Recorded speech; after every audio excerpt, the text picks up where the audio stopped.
Contai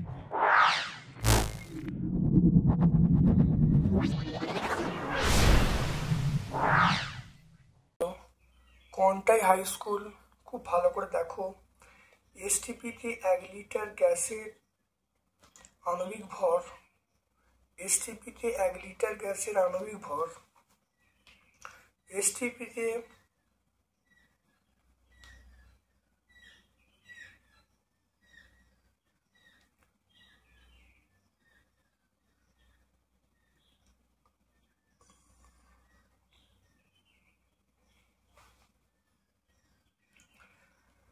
এসটিপিতে 1 litre গ্যাসের ওজন গ্যাসটির আণবিক ভরের কত গুণ দেখো।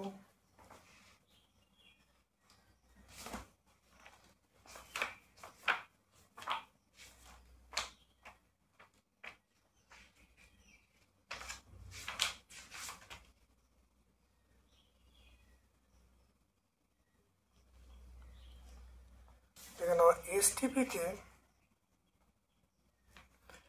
এসটিপিতে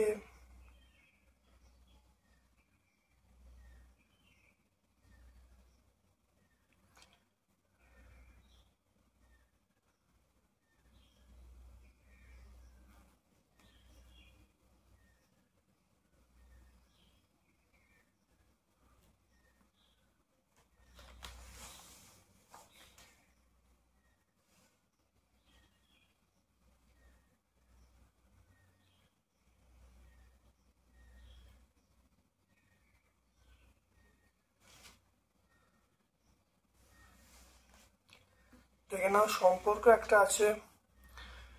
দেখো, গ্যাসের প্রমাণ ঘনত্ব অর্থাৎ 1 লিটার গ্যাসের ভর, প্রমাণ ঘনত্ব 1 লিটার গ্যাসের ভর, দেখো বাষ্প ঘনত্ব ইন্টু 0.09। তাহলে আণবিক, তাহলে দেখে নাও, তাহলে প্রমাণ ঘনত্ব মানে 1 লিটার গ্যাসের ভর, সেটা কত দেখে নাও। গ্যাসের বাষ্প ঘনত্ব ইন্টু 0.089। বাষ্প ঘনত্বকে যদি আমরা ডি বলি, তাহলে আমরা বলবো এম সমান 2D, এটা বলবো। তাহলে এখান থেকে ডি এর মান কি হবে? ডি এর মান দেখো m/2। তাহলে এইটা হলো, তাহলে আমরা যে 1 লিটার গ্যাসের ভর কত পাবো? 0.89/2, অর্থাৎ 0.089/2 পাবো। তাহলে আমরা কোন অপশনটায় পাবো? আমরা অপশন সি পাবো।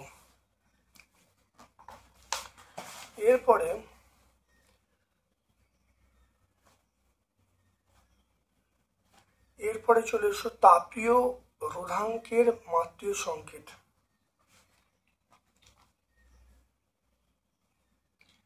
তাপীয় রোধাঙ্কের মাত্রিয় সংকেত, সেটা আমরা অপশন বি বলবো। সেটা m⁻⁻1 l⁻⁻1 t³ theta. 240 volt 60 watt বাতি রোধের পরিমাণ কত?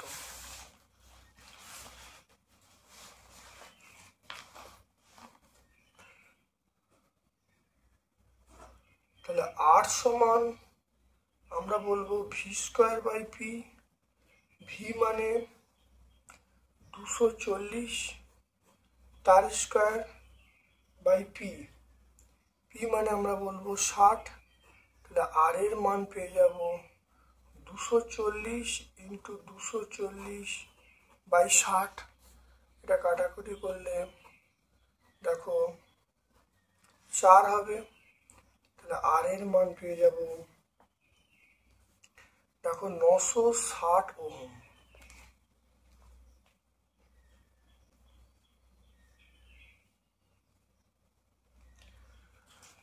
এটা আমরা অপশন ডি পাবো। Option D. ওয়াট কোনটা সূচিত করে? ওয়াট সূচিত করে ভোল্ট ইন্টু অ্যাম্পিয়ার, এটা ওয়াট সূচিত করে। দেখো, তড়িৎ বিশ্লেষণ পদ্ধতিতে অ্যালুমিনিয়াম নিষ্কাশনের জন্য ব্যবহৃত তড়িৎ বিশ্লেষ্য, সেটা আমরা বলবো Al2O3। সেটা আমরা বলবো Al2O3। অপশন সি বলবো। হেবার পদ্ধতিতে N2H2 যে অনুপাতে মেশানো হয় সেটা হলো আমরা বলবো 1:3। দেখো হেবার পদ্ধতিতে দেখো 1/1 ইন্টু 3/H2 মিলিত হয়ে অ্যামোনিয়া উৎপন্ন হচ্ছে। কাঁসার এবং পিতলের মেন উপাদান, কাঁসার এবং পিতলের প্রধান উপাদান কি? এটা আমরা বলবো কপার। এরপর চলে এসো গ্রুপ বি এর প্রশ্নে। দেখো অ্যামোনিয়ার বাষ্প ঘনত্ব কত? অ্যামোনিয়ার বাষ্প ঘনত্ব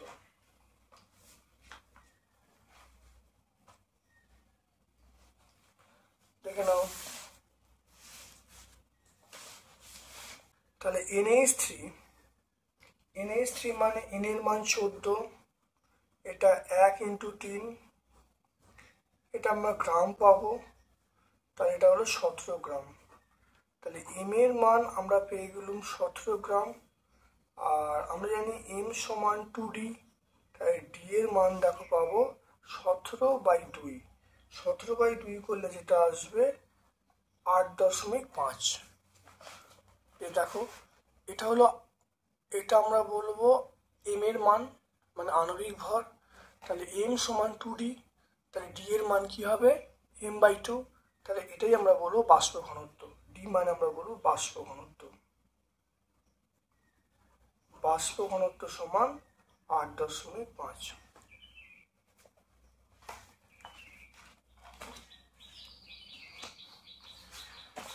এক মোল জলে অণুর সংখ্যা কত হবে? এটা মনে রাখবে 6.022 ইন্টু 10⁻23। এক মোল জলে অণুর সংখ্যাটা উচ্চ তাপ পরিবাহিতাঙ্ক বিশিষ্ট অধাতুর নাম। দেখো আমরা কি বলবো? হিরে বলবো। আমরা বলবো হিরে।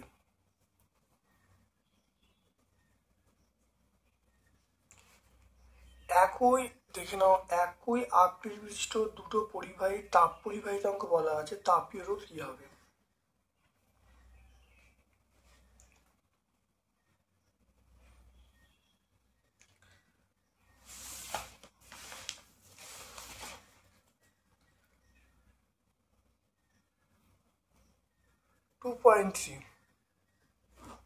আমরা RT সমান জানি D/K। এখানে বলা আছে একই আকৃতি দুটো পরিবাহী, তাহলে এখান থেকে তাহলে আমরা বলতে পারি RT প্রপোর্শনাল 1/K।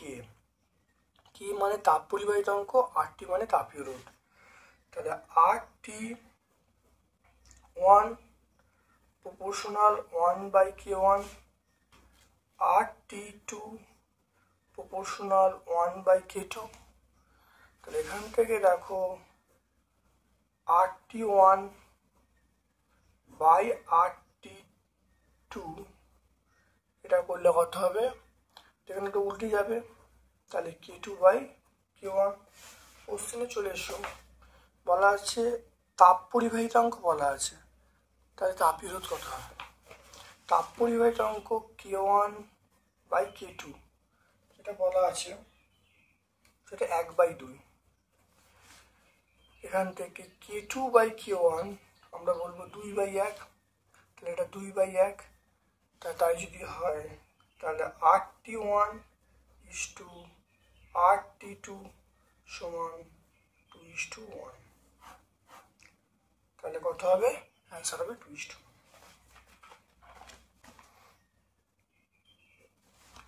তারপর দেখি তাপ সঞ্চালনে কোন পদ্ধতিতে অভিকর্ষ বলের প্রভাব আছে?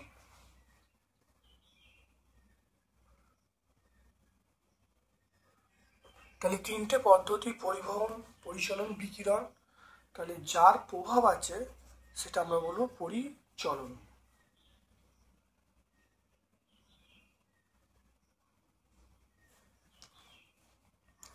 এরপর চলে এসো, একটা কথা মনে রাখতে হবে যে হয়তো অনেকে মনে করবে যে অভিকর্ষ বলের প্রভাব আছে, সেটা আমরা বিকিরণ বলবো। কারণ বিকিরণ কিন্তু অভিকর্ষ বলে কোনো প্রভাব নেই, শূন্যস্থান বিভিন্ন মাধ্যম ভেদ করে সে কিন্তু আসছে, সেখানে কিন্তু অভিকর্ষ বলের কোনো প্রভাব থাকবে না, একমাত্র পরিচলনে কিন্তু এর প্রভাব থাকবে। উলফ্রেমাইট কি?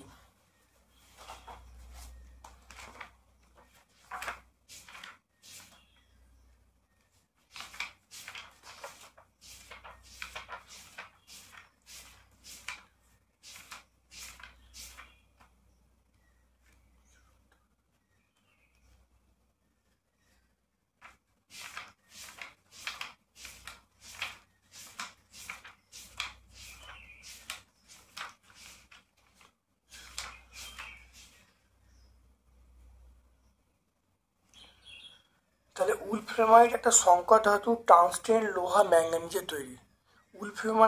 উলফ্রেমাইট একটা সংকর ধাতু, টাংস্টেন লোহা ম্যাঙ্গানিজ তৈরি, ইলেকট্রিক বাল্বে আমরা ব্যবহার করি। তারপর চলে এসো, অর্ধপরিবাহীর উষ্ণতা বাড়ার সঙ্গে রোধাঙ্কের মান এটা হ্রাস পায়।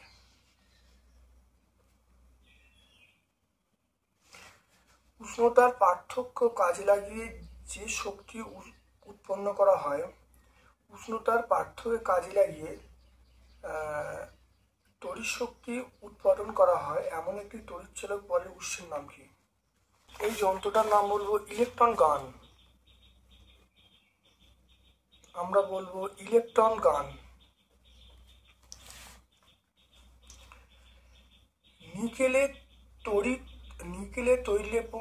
নিকেলের তড়িৎলেপনের জন্য তড়িৎ বিশ্লেষক হিসাবে কি ব্যবহার করা হয়?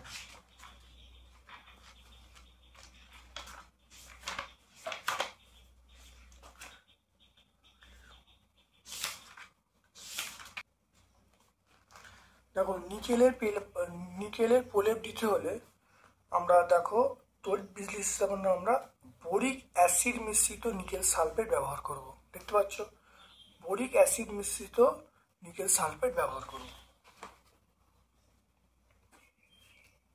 তীব্র তড়িৎ বিশ্লেষক একটি অ্যাসিড একটি ক্ষারের উদাহরণ দিতে বলছে।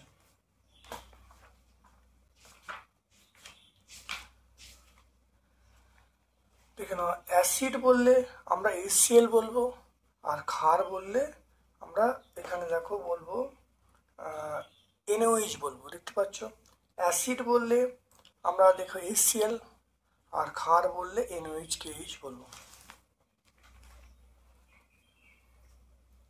তারপর দেখো, লাইকার অ্যামোনিয়া প্রকৃতি আম্লিক হয় না, লাইকার অ্যামোনিয়া ক্ষার ধর্মী, তাহলে আম্লিক হয় না, এটা মিথ্যা।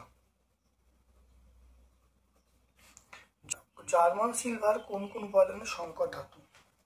জার্মান সিলভার দেখো copper, zinc, nickel. Copper, zinc, nickel. Group C এর প্রশ্নে চলে এসো, তড়িৎচালক বল বিভব প্রভৃতির সাদৃশ্য একটি বৈসাদৃশ্য লিখতে বলছে।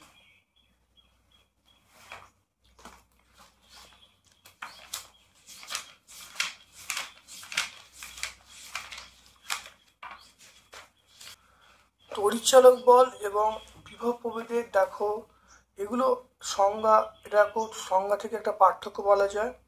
তারপর দেখো, বিভব প্রভেদ হলো কারণ, তড়িৎচালক বল হলো ফল। তাহলে পোটেনশিওমিটার যন্ত্রের সাহায্যে তড়িৎচালক বল মাপা হয়, বিভব প্রভেদ মাপা ভোল্টমিটার যন্ত্রের সাহায্যে মাপা হয়। এগুলো আমরা বলবো বৈসাদৃশ্য। সাদৃশ্য বলতে আমরা বলবো তড়িৎচালক বলের SI একক হলো ভোল্ট, আর বিভব প্রভেদের SI একক হলো ভোল্ট, একক একই।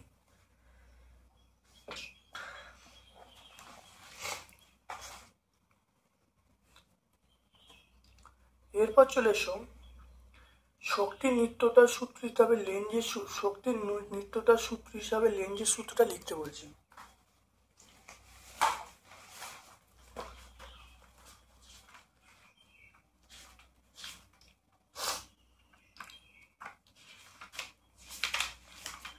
আবিষ্ট, এখানে দেখে নাও, আবিষ্ট তড়িৎ প্রবাহের অভিমুখ এমন হবে যে কারণে তড়িৎ প্রবাহ সৃষ্টি হয়, প্রবাহ সেই কারণকে বাধা সৃষ্টি করবে। এটাই হলো আবেশ সংক্রান্ত লেঞ্জের সূত্র।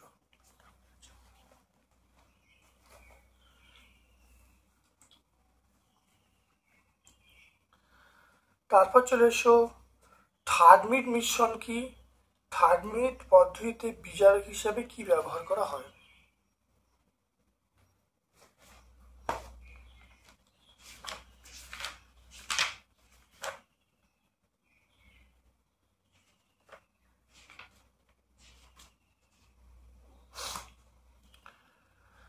থার্মিট মিশ্রণ কি? থার্মিট পদ্ধতিতে বিজারক হিসাবে কি ব্যবহার করা হয়? উচ্চ তাপমাত্রায় অক্সিজেনের প্রতি অ্যালুমিনিয়ামের তীব্র আসক্তির জন্য FeCrMn এগুলোর সঙ্গে অ্যালুমিনিয়াম উচ্চ তাপমাত্রায় বিক্রিয়া করে অ্যালুমিনিয়াম বিজারিত হয়। এই পদ্ধতির নাম হলো থার্মিট মিশ্রণ পদ্ধতি। আর থার্মিট মিক্সচার বলতে বোঝাচ্ছে, দেখে নাও, 3 ভাগ Fe2O3 এবং 1 ভাগ Al এর মিশ্রণকে থার্মিট মিক্সচার বলা হয়। আর এরপরে দেখো থার্মিট পদ্ধতি বিজারক হিসেবে আমরা ব্যবহার করবো অ্যালুমিনিয়াম। তারপর চলে এসো সব আকরিকই খনিজ, কিন্তু সব খনিজ আকরিক নয়। দেখো সব আকরিকই খনিজ, কিন্তু সব খনিজ আকরিক নয়।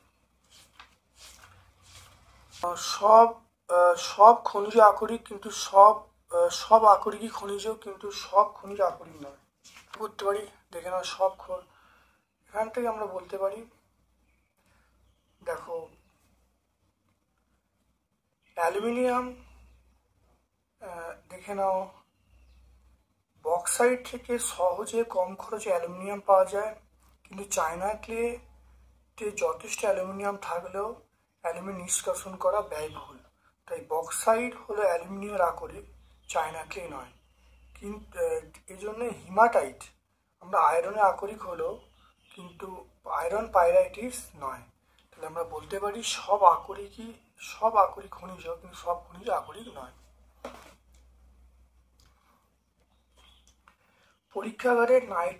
পরীক্ষাগারে নাইট্রোলিন কিভাবে প্রস্তুত করে বিক্রিয়া দিতে বলছে? ক্যালসিয়াম সাইনামাইড এবং কার্বনের ধূসর মিশ্রণকে আমরা নাইট্রোলিন বলবো। এটা যা রাসায়নিক সার হিসেবে ব্যবহার করা হয়। তারপর চলে এসো অ্যামোনিয়ার ক্ষারধর্মিতা সপক্ষে দুটি যুক্তি দাও এবং সমীকরণ সহ ব্যাখ্যা করতে বলছে। দেখে নাও, অ্যামোনিয়া ক্ষারধর্মিতার সপক্ষে যুক্তি দিতে বলছে, সমীকরণ ব্যাখ্যা করতে। দেখে নাও, দেখো অ্যামোনিয়ার ক্ষারধর্মী, এটা আমরা বলবো অ্যামোনিয়া ক্ষারধর্মী অ্যাসিডের সঙ্গে বিক্রিয়া করে দেখো লবণ উৎপন্ন করবে। তাহলে এই বিক্রিয়া থেকে আমরা বলবো অ্যামোনিয়া ক্ষারধর্মী। এই ক্ষারধর্মীটা পুরোটা বলে দেবো।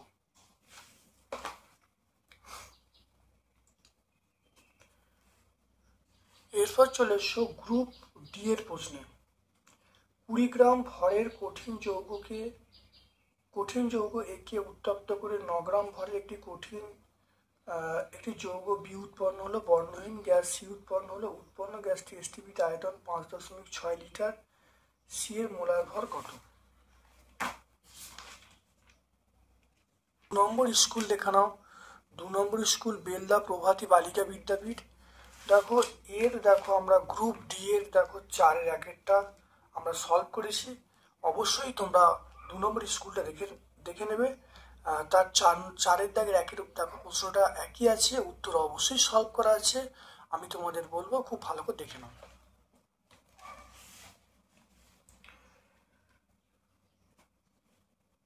তাহলে এটা আমরা বলবো 2 নম্বর স্কুল 2 নম্বর স্কুল দেখে নাও। তারপর দেখো 26.4 গ্রাম অ্যামোনিয়াম সালফেটকে কস্টিক সোডা দ্রবণে উত্তপ্ত করলে যত পরিমাণ অ্যামোনিয়া উৎপন্ন হবে সেটি কত গ্রাম কিউপিক অক্সাইডকে বিজারিত করতে পারবে? NH4 SO4 প্লাস NaOH, এটা হলো NH3 plus Na2SO4 plus 2H2O।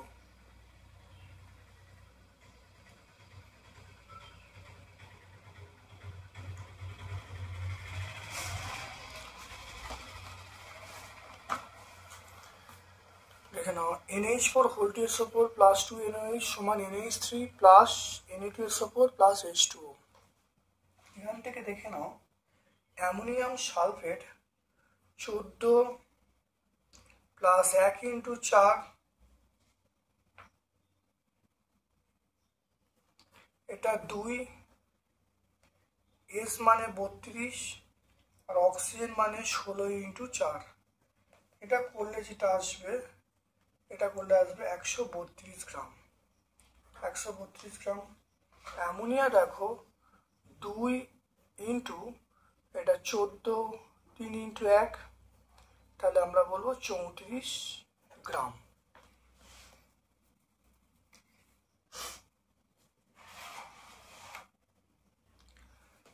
তো দেখে নাও 132 গ্রাম অ্যামোনিয়াম সালফেট থেকে অ্যামোনিয়া উৎপন্ন হয় 34 গ্রাম।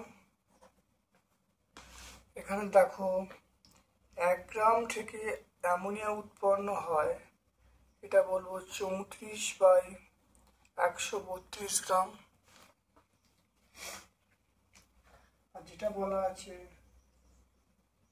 26.4 গ্রাম এটা উৎপন্ন হয়, আমরা বলবো 34 ইন্টু 26.4/132।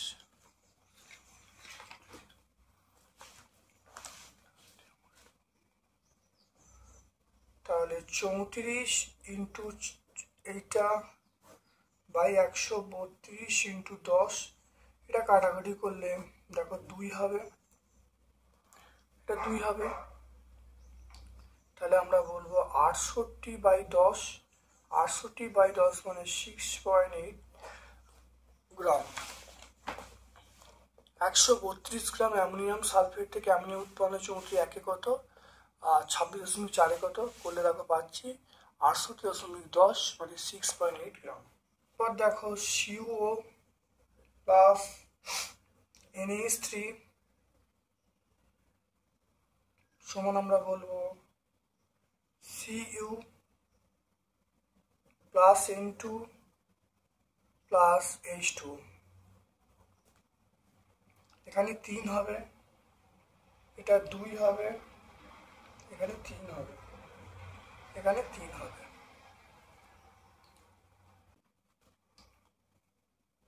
তাহলে দেখো 3 ইন্টু 79.5,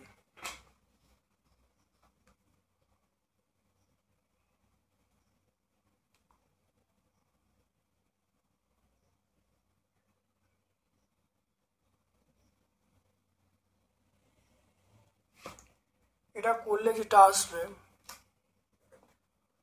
দেখো 238.5 গ্রাম। এটা করলে যেটা আসবে 238.5 গ্রাম।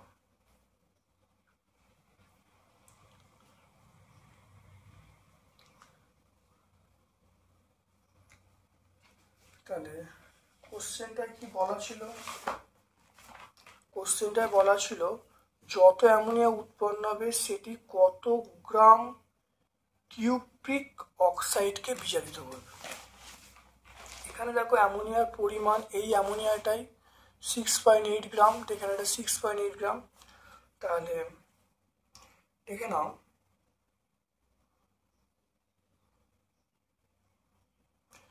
তাহলে আমরা কত বলবো, দেখো এখানেও দেখো দেখে নাও 2 মোল কত গ্রাম অ্যামোনিয়া, তাহলে এইটার জন্য অ্যামোনিয়া লাগছে কত 6.8 গ্রাম। তাহলে 6.8 গ্রাম কত গ্রাম কপারকে বিজারিত করবে, দেখো এই পরিমাণ কপারকে বিজারিত করবে। তাহলে আমরা বলবো 6.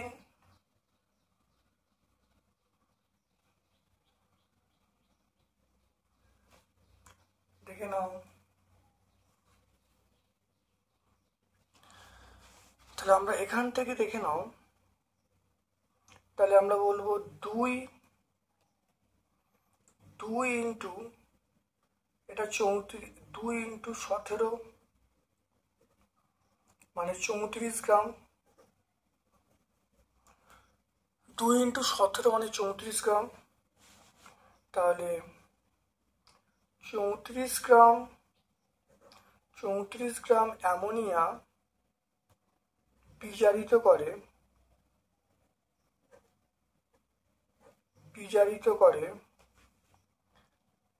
38.5 গ্রাম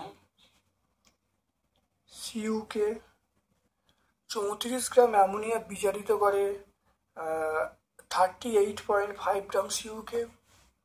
আর 1 গ্রাম অ্যামোনিয়া বিজারিত করে, এটা হলো 38.5 গ্রাম বাই 34। আর এখানে কত বলা আছে? 6.8 গ্রাম। তাহলে 6.8 বিজারিত করে, এটা হলো 38.5 বাই 34 ইন্টু আমরা বলবো 6.8। এটা করলে কত হবে?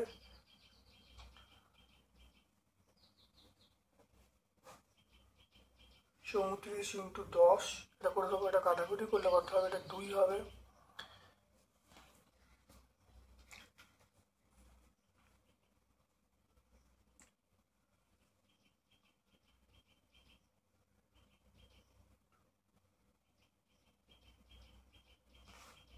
তো এটা গুণ করলে যেটা আসবে,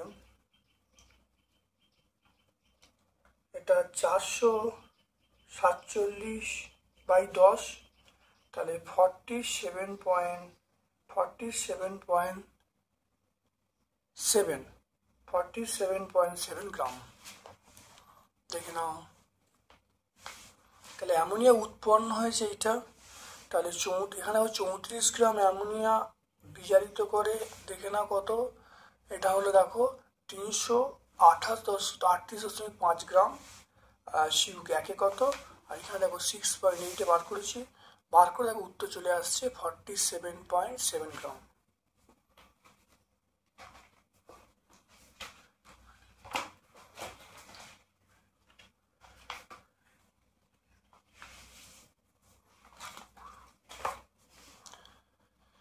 এরপর চলে এসো, দেখো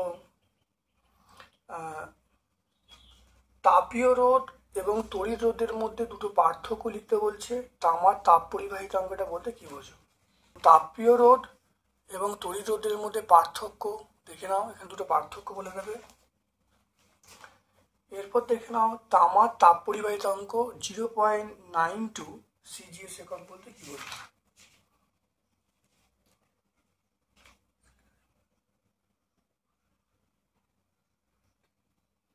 বলতে কি বোঝো?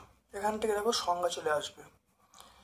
1 সেন্টিমিটার বেদ, এখান থেকে আসছে, দেখো 1 সেন্টিমিটার বেদ 1 সেমি স্কোয়ার প্রস্তুত বিশিষ্ট কোনো তামার ফলকে দুই বিপরীত পৃষ্ঠের পার্থক্য 1 ডিগ্রি হলে, বিপরীত পৃষ্ঠের উষ্ণতার পার্থক্য 1 ডিগ্রি হলে স্থিতাবস্থায় এক পৃষ্ঠ থেকে অপর পৃষ্ঠে লম্বভাবে প্রতি 1 সেকেন্ডে যে পরিমাণ তাপ প্রবাহিত হয় তার মানটা হলো 0.92 ক্যালোরি।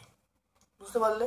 এইখান থেকেই দেখো পুরো চলে আসছে। আমরা শুধু চেঞ্জ করছি, একক বেদের জায়গায় 1 সেন্টিমিটার, এককের জায়গায় এখানে দেখো হচ্ছে 1 সেমি স্কোয়ার, এখানে 1 ডিগ্রি উল্লেখ করছি, আর প্রতি সেকেন্ডের জায়গায় 1 সেকেন্ড উল্লেখ করছি। আর যে তাপের পরিমাণ বলছি সেটা হলো 0.92 ক্যালোরি। তারপর দেখো সেলসিয়াস এবং ফারেনহাইট স্কেলে আয়তন প্রসারণ গুণাঙ্কের মধ্যে সম্পর্ক কি? সমান, দেখো আমরা যেটা করব, গামা এফ সমান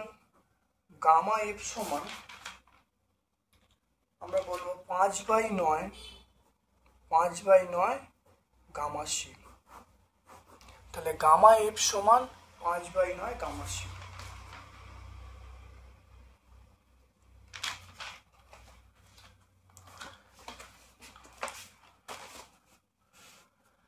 তারপর দেখো তরলের প্রকৃত পোষণ আপাত পোষণ গুণাঙ্কের মধ্যে সম্পর্কটা লিখতে বলছে এবং একটি নির্দিষ্ট তরলের ক্ষেত্রে কোনটার মান ধ্রুবক নয়, আপাত পোষণ গুণাঙ্কের মান ধ্রুবক নয়।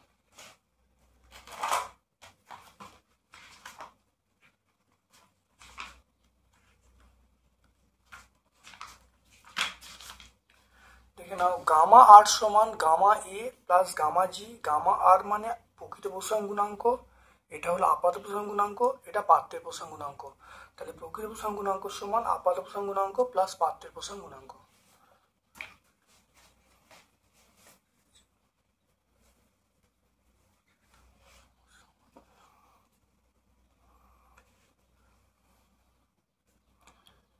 এরপর চলে এসো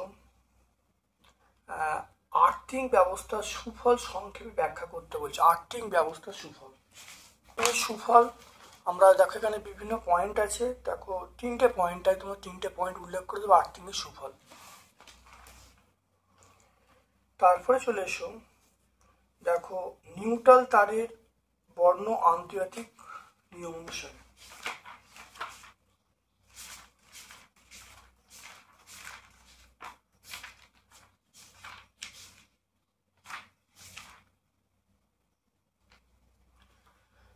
দেখো আন্তর্জাতিক, দেখে না, আন্তর্জাতিক নিয়ম অনুসারে লাইট তারের বর্ণ বাদামি, নিউট্রাল তারের বর্ণ হালকা নীল, আর আর্থিং তারের বর্ণ সবুজ বা হলুদ।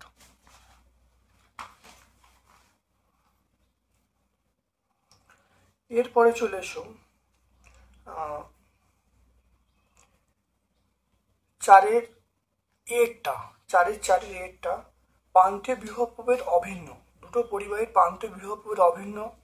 প্রবাহমাত্রা বলা আছে প্রতি সেকেন্ডে পরিবাহীর মধ্যে ব্যহিত তড়িৎ শক্তি ব্যয়ের অনুপাত বার করতে বলছে। তার অনুপাত বলা আছে I1/I2, এই অনুপাতটা বলা আছে 2/3 বলা আছে।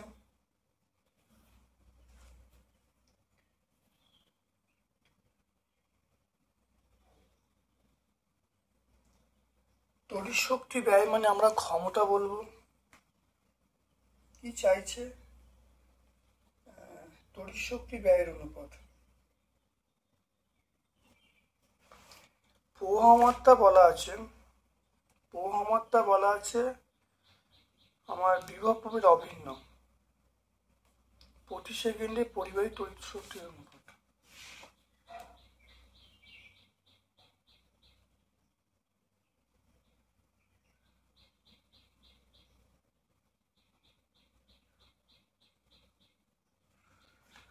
তাহলে আমরা জানি পি সমান v²/r, এটা আমরা জানি পি সমান v²/r। তাহলে P1 সমান আমরা বলবো v²/r1, P2 সমান আমরা বলবো v²/r2।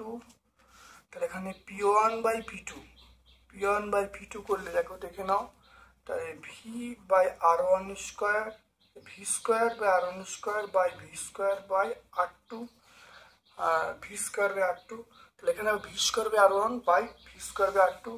তাহলে এখান থেকে আমি বলবো P1/P2 সমান আমরা বলবো, দেখে নাও, এটা উল্টে দাও, উল্টে দিলে দেখো পেয়ে যাবো সেটা R2/R1, এটা আমরা জানি। আর এখানে দেখে নাও v সমান IR, দেখো v সমান IR, এটা আমরা জানি v সমান IR। তাহলে বিভব কনস্ট্যান্ট, তাহলে v সমান I1/R1, আবার v সমান দ্বিতীয় ক্ষেত্রে I2/R2। তাহলে এখান থেকে আমরা করে নেবো, দেখো তাহলে I1/R1 সমান I2/R2, এটা করতে পারি। তাহলে এখান থেকে আমি মান বার করছি R2/R1, তাহলে R2/R1 আমরা যদি বলি তাহলে I1/I2, তাই তো। তাহলে এখানে দেখে নাও, তাহলে এখানে I1/I2 মান দেখো 2/3, তাহলে R2/R1 এর মানটা পেয়ে গেলুম কত, 2/3। তাহলে মানটা বসিয়ে দিলুম, তাহলে P1/P2 এই মানটা পেয়ে গেলুম কত, দেখো 2/3। তাহলে P1:P2 আমরা বলবো 2:3। দেখো প্রথম আমরা জানি যে শক্তি ব্যয়, শক্তি ব্যয়ের হার মানে ক্ষমতা, তাহলে পি সমান ভি স্কোয়ার বাই আর, এটা আমরা সমীকরণ জানি। প্রথম ক্ষেত্রে পি ওয়ান সমান V square by R one, দ্বিতীয় ক্ষেত্রে প্রথম ক্ষেত্রে পি ওয়ান সমান V square by R one, দ্বিতীয় ক্ষেত্রে পি টু সমান V square R two. P one by P two করা হয়েছে, P one by P two করলে V square by R one by V square by R two, দুটোকে আমি মানে অনুপাত করলে দেখো R two by R one পাচ্ছি। তাহলে এবার চলে এসো, আমরা জানি ভি সমান আই আর, প্রথম ক্ষেত্রে আমরা বলবো ভি সমান আই ওয়ান আর ওয়ান, তারপর ভি সমান আই টু আর টু। দেখো মানটা বসালাম, V I one R one সমান আই টু আর টু, এখান থেকে আমরা R two by R one সমান করবো I one by I two. তাহলে আই ওয়ান বাই আই টুর মানটা এখানে বলা আছে, দেখে নাও কত বলা আছে, সেটা 2/3, 2/3 মান বসছিলাম। তাহলে আর টু বাই আর ওয়ান আমরা পেয়ে গেলাম 2/3, এই মানটাকে এই সমীকরণে বসিয়ে দিলে তাহলে P one by P two সমান 2/3, তাহলে P one is to P two সমান আমরা বলবো কত 2:3 বলবো। এরপর চলে এসো, কোষের অভ্যন্তরীণ রোধ কোন কোন বিষয়ের উপর নির্ভর করে। কোষের অভ্যন্তর নির্ভর করে দেখো ক্ষেত্রফলের উপরে, মানে তড়িৎদ্বার দুটোর ক্ষেত্রফলের উপরে। নাম্বার 2 হলো তড়িৎদ্বার দুটোর দূরত্বের উপরে। নাম্বার 3 হলো তরলের প্রকৃতি এবং গাঢ়ত্বের উপর নির্ভর করে।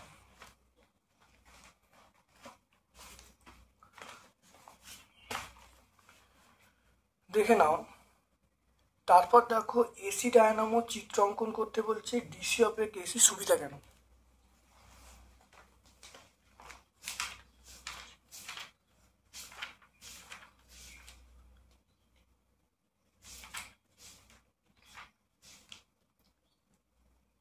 দেখে নাও এসি ডায়নামো চিত্র, এটা হলো এসি ডায়নামো চিত্র। দেখে নাও এটা এসি ডায়নামো চিত্র, আমরা পেয়ে যাবো এটা। তারপর দেখো ডিসি অপেক্ষা এসি সুবিধা কেন।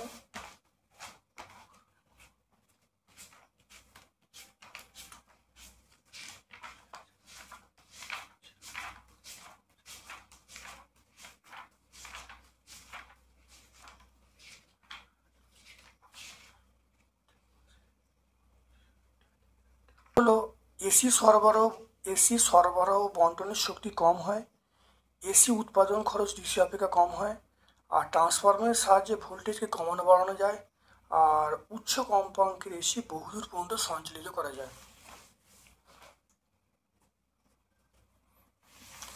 এরপর চলে এসো এই প্রশ্নে চলে এসো, কপার তড়িৎদ্বারের সাহায্যে কপার সালফেটের জলীয় দ্রবণে তড়িৎ বিশ্লেষণ করার ফলে অ্যানোডের ভর হ্রাস পায়, ক্যাথোডের ভর বৃদ্ধি পায় কেন।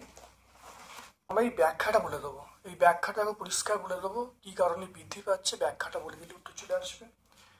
তারপর দেখো ব্যাখ্যা বলে দেবো, এবং এই যে সমীকরণগুলো অবশ্যই লিখতে হবে। গলিত এনএসিএল তড়িৎ বিশ্লেষণ করলে ক্যাথোডে কি উৎপন্ন হয়।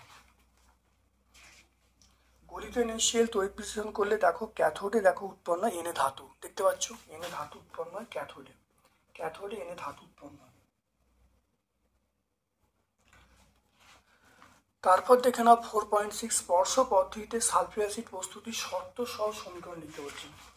মেন ব্যাপারটা হলো স্পর্শ পদ্ধতিতে সালফিউরিক পদ্ধতি, দেখো 3টে ধাপ আছে, 1টা 2টো আর দেখো এই 3টে। প্রথম ধাপে দেখো সালফারের সঙ্গে অক্সিজেন বিক্রিয়া করছে সালফার ডাইঅক্সাইড, তারপর সালফার ডাইঅক্সাইড অক্সিজেনের সঙ্গে বিক্রিয়া করছে সালফার ট্রাইঅক্সাইড। সালফার ট্রাইঅক্সাইডটা সেটা তোমার ঠান্ডা করা হচ্ছে, সেটা লৌহে গাঢ় স্টেসুপোর দ্বারা সেটা অলিয়াম উৎপন্ন হচ্ছে, অলিয়াম জলের সঙ্গে বিক্রিয়া করে সালফেট উৎপন্ন হচ্ছে। প্রত্যেকটা ধাপ তোমরা লিখবে এবং ব্যাখ্যা করবে। তাহলে আজকে আমরা 5 নম্বর স্কুলটা কন্টাই হাই স্কুল সম্পূর্ণ ব্যাখ্যা করলাম। ভিডিওটা প্রথম থেকে শেষ পর্যন্ত দেখো, অবশ্যই অত্যন্ত কার্যকারী ভিডিও। আমার পক্ষ থেকে সকলকে ধন্যবাদ এবং শুভকামনা জানাচ্ছি।